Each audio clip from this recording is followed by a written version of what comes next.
President of the Miami Heat, Pat Riley, calls out his players after a first round exit, called out Tyler Hero, called him a fragile player, and then told Jimmy Butler if he isn't on the court, then he should keep his mouth shut after Butler said the Heat would have won if he was healthy.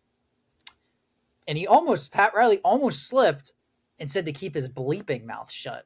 If you look at the video.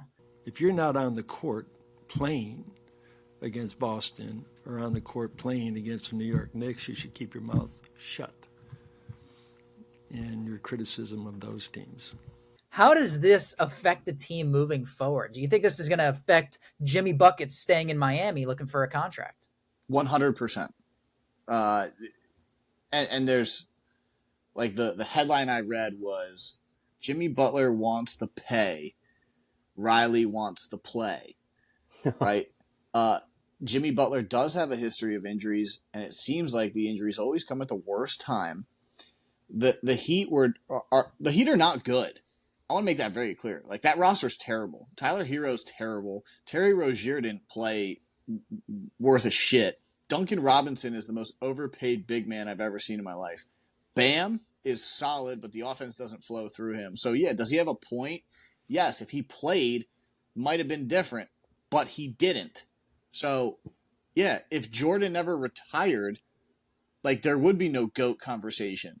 But he did. So, there's no what-ifs in sports. What happened, happened. Shut your mouth. Get healthy. But if I go see him in the Summer Olympics and he's balling for Team USA this year, I'd be pissed. I'm not surprised with it. Riley's always spoken his mind, even just going back from when he was a coach, who didn't even know that with the Knickerbockers. I'm just surprised he did it immediately after. And usually the GM is trying to, stay above the fray. I know Jimmy said what he said, and he's probably got a good point about it too. But Pat off the top rope, man, wasn't playing around. I think it absolutely does affect him signing there. The numbers that they're talking about for Jimmy Buckets too are ridiculous for 2 or 3 years too. We're talking like $40 million a year that he's looking to get. I just can't see that happen.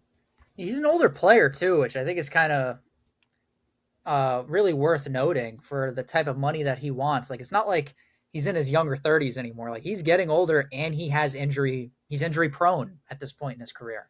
Who didn't even hit the nail on the head too. It's always at the worst time with him too. He can be balling out, dropping 40 a game, dominating a series, taking it over, single-handedly winning it, and a hamstring injury pop up. Like, just bad injury timing is an absolute killer.